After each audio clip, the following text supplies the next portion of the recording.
वो पूरा देश जान रहा है। लेकिन निश्चित तौर पर इस तरह से अपराधियों के हौसले बुलंद हो जाते हैं कि केवल एक बयान का समर्थन करने पर गला रेतकर हत्या कर दी जाती है। क्या हिंदुओं ने ऐसा कहीं करा है? जिन्होंने ये करा है कि उसके गले काटने की या उनका हाथ काटने की या उनको जान से मार देने की कोई धमकी है? क्या पूरे देश के मुसलमान सड़कों पर उतर गए? ऐसी कुछ बातें तुम्हारी लिखी हुई किताबों के जो उनके कोट हैं वही तो उस लड़की ने पढ़े थे। उसने कौन सा अपनी मनगढ़ंत कहानी गाई थी? उसने वही कहा जो आपकी किताबों में लिखा हुआ है। आप क्या मांग करते हैं? किस तरह से पीड़ित परिवार को न्याय मिले? जिन्होंने कृत्य किया है, जिन्होंने घिनौना काम किया है, उनका जो भी तो जल्दी से जल्दी कार्रवाई हो और मुश्किल से मुश्किल 1 महीने के अंदर इसका डिसीजन आए, जिससे किसी दूसरे की हिम्मत ना हो इस तरह का काम करने की। उदयपुर और अमरावती की घटना के बाद देश कई सवाल पूछ रहा है। अपराधियों का हौसला इतना बुलंद कैसे हो सकता है कि एक बयान के समर्थन करने पर व्यक्ति की दिन दहाड़े हत्या कर दी जाती है। उसके बाद अमरावती की बात हो या उदयपुर की बात हो, उस घटना के आरोपियों को एनआईए की लगातार धरपकड़ के बाद गिरफ्तार कर लिया गया है। उनसे लगातार पूछताछ जारी है और कई बातें उससे जुड़े हुए सामने आ रही है। लेकिन इस समय हम दिल्ली के लोगों से बातचीत करेंगे कि उनका क्या कुछ कहना है इस मुद्दे पर। देखिए, जो कुछ भी हुआ वो पूरा देश जान रहा है। लेकिन निश्चित तौर पर इस तरह से अपराधियों के हौसले बुलंद हो जाते हैं कि केवल एक बयान का समर्थन करने पर गला रेतकर हत्या कर दी जाती है। देखो, बहुत ही दुर्भाग्यपूर्ण ये घटना है और पूरा देश शर्मसार है।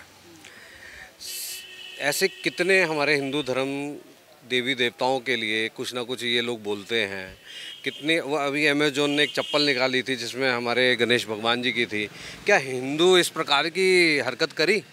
अभी वो काली माता जी के लिए उन्होंने सिगरेट वाली एक वो मूवी का वो जो भी ट्रेलर या जो भी फिल्म का करा है, क्या हिंदुओं ने ऐसा कहीं करा है? जिन्होंने ये करा है कि उसके गले काटने की या उनका हाथ काटने की या उनको जान से मार देने की कोई धमकी है? सबसे बड़ी बात है कि हिंदू धर्म है वो सबको लेके चलने का है, उसके अंदर धैर्य है, सब चीज़ें हैं। लेकिन ये बार बार लग रहा है कि उनकी परीक्षा ले रहे हैं। हमें अपने कानून पे विश्वास है, हमें अपने संविधान पे विश्वास है, हमें पूरा विश्वास है कि जो इस प्रकार की घटना कर रहा है हमें उसको कानूनन सज़ा मिलनी चाहिए। लेकिन इन लोगों की इतनी हरकत बढ़ गई है, ये हमें बड़ा ही दुख है कि इस प्रकार की जिस घटनाएं ये घट रही हैं और उसको समर्थन करने के लिए हमारे बीच में लोग हैं। सबसे बड़ी दुख की बात है। किसी ने बात कर लिया जाए तो विपक्षी दलों ने इसका आलोचना किया है, उस पर उन्होंने खेद जताया है, लेकिन जिसको करना चाहिए अभी तक उनकी तरफ से स्पष्टीकरण नहीं आया। एक और बात, कई बातें कही जा रही, क्या इससे जुड़े पाकिस्तान के भी तार हो सकते हैं? क्या ये भी बातें सामने आ रही है? बिल्कुल हो सकते हैं जी, बिल्कुल हो सकते हैं, क्योंकि वो तो यही चाहते हैं कि यहाँ पे दंगा हो, सब यहाँ पे सब कटे, अमन शांति ना रहे सब यहाँ पे। तो वही मोमडन कौम को ही बढ़ाना चाहते हैं वो तो। और क्या कहते हैं, हिंदुओं का सफाया करना चाहते हैं कि हम उनकी नज़र में तो काफिर हैं ये लोग। लगता है वहाँ आपको कि वहाँ पर उदयपुर में या राजस्थान के सरकार से लापरवाही हुई, चूक हुई? पहले जब धमकी मिल रही थी तो क्यों नहीं? तो कांग्रेस की सरकार है, वो तो लापरवाही करेगी इस मामले में, वो तो उनकी सपोर्टर है। उदयपुर की घटना और अमरावती की घटना के बाद पूरे देश में आक्रोश है। हम आपसे भी कमेंट लेंगे यहाँ पर। जब आपने इसके बारे में सुना, निश्चित तौर पर पूरा देश काफ़ी आहत है। आपको क्या लगता है, कौन से ऐसे मंसूबे हो सकते हैं जो इसके पीछे काम कर रहे हैं? ये भारत के खिलाफ एक अघोषित युद्ध है जिसका तार और संचालन पूरे पाकिस्तान के द्वारा हो रहा है, जिनके स्लीपर सेल पूरे इंडिया में हैं। और ये स्लीपर सेल जब ही जागते हैं जहाँ पर कांग्रेस की सरकारें होती हैं, और ये स्लीपर सेल यूपी में जागते नहीं हैं, क्योंकि उन्हें मालूम है यूपी में बाबा जी हैं। अगर एक भी गलत हरकत की तो बुलडोजर से पूरा घर, पूरा दुकान और कर दिया जाएगा। तो जहाँ भी कानून व्यवस्था कमज़ोर होगी वहाँ पर ये हरकत होती रहेंगी। तो इसलिए हम चाहेंगे कि हमें कानून व्यवस्था मजबूत करने के लिए हमें बीजेपी जैसी गवर्नमेंट हर स्टेट में लानी चाहिए। देखिए, बुलडोजर चलाने की आपने बात की, तो वही योगी सरकार के बुलडोजर पर भी तो सवाल उठाया गया कि नहीं, गलत तरीके से, संविधान का उल्लंघन है, कानून का उल्लंघन है, मनमाने तरीके से बुलडोजर। अगर कानून का उल्लंघन है या संविधान का उल्लंघन है, उसके लिए हाई कोर्ट है, सुप्रीम कोर्ट है, आपको खुली छूट है, आप जाइए वहाँ पर। और आप गए भी थे वहाँ पर, कई पार्टियाँ वहाँ गई भी थी और सुप्रीम कोर्ट ने वापस फटकार दिया उनको कि ये कार्रवाई सही है, नहीं रुकेगी। अच्छा, ये बताइए, आप सभी लोगों से मेरा एक सवाल है, क्या आपने वो डिबेट देखा था जिसमें नुपुर शर्मा ने कुछ टीका टिप्पणी की थी? आपने वो डिबेट देखा था? वीडियो क्लिप बाद में देखी थी? क्या उसमें कुछ ऐसी आपत्ति, मैंने भी देखा था, क्या उसमें कुछ ऐसी आपत्तिजनक बातें थी कि उसको लेकर पूरा इस्लामिक देश एकजुट हो जा रहा है? क्या पूरे देश के मुसलमान सड़कों पर उतर गए? ऐसी कुछ बातें थी उसमें? देखिए, मैंने पहले ही कहा कि हिंदुओं के अंदर इस प्रकार की घटना करने का वो नहीं है। आपने ये देखा था कि उन्होंने किस प्रकार उकसाया।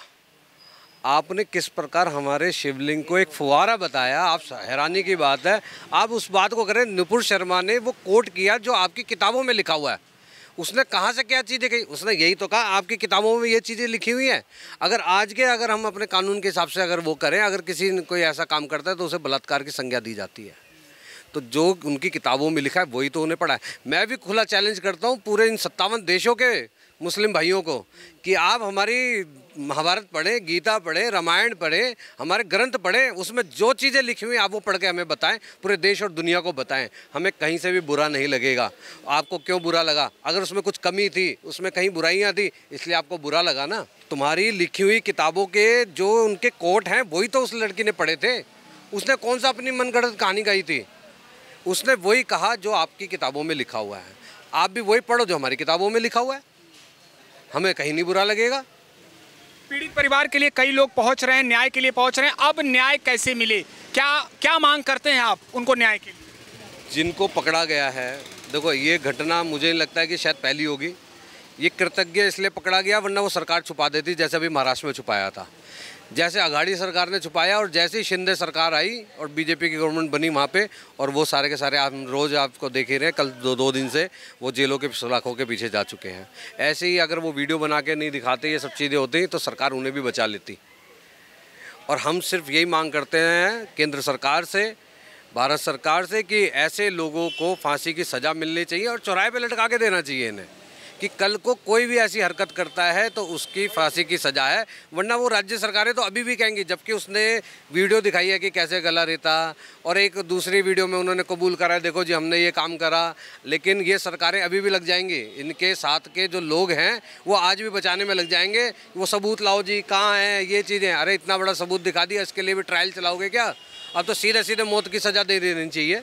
बिल्कुल बिल्कुल। एक अंतिम कमेंट हम आपसे लेंगे, आप क्या मांग करते हैं, किस तरह से पीड़ित परिवार को न्याय मिले? पीड़ित परिवार को एक तो आर्थिक सहायता मिलनी चाहिए तुरंत, और उनके घर में जो भी सदस्य उनको नौकरी मिलनी चाहिए। सरकार ने 2 सदस्यों को नौकरी दी है, आर्थिक सहायता दी। और इसके अलावा जिन्होंने कृत्य किया है, जिन्होंने घिनौना काम किया है, उनका जो भी तो जल्दी से जल्दी कार्रवाई हो, और मुश्किल से मुश्किल 1 महीने के अंदर इसका डिसीजन आए, जिससे किसी दूसरे की हिम्मत ना हो इस तरह का काम करने की। बिल्कुल, इसको लेकर पूरा देश काफी सख्ते में है और काफी नाराजगी है, और जगह जगह उनको श्रद्धांजलि दी जा रही है। इन लोगों की भी तरफ से आज कन्हैया लाल और उमेश जी को श्रद्धांजलि दी गई है। इसके अलावा हम आपको बता दें कि हम भी पूरी टीम की तरफ से मृतक को श्रद्धांजलि देते हैं और उनके परिवार को हर संभव मदद के लिए भी अपनी तरफ से एक गुजारिश करते हैं।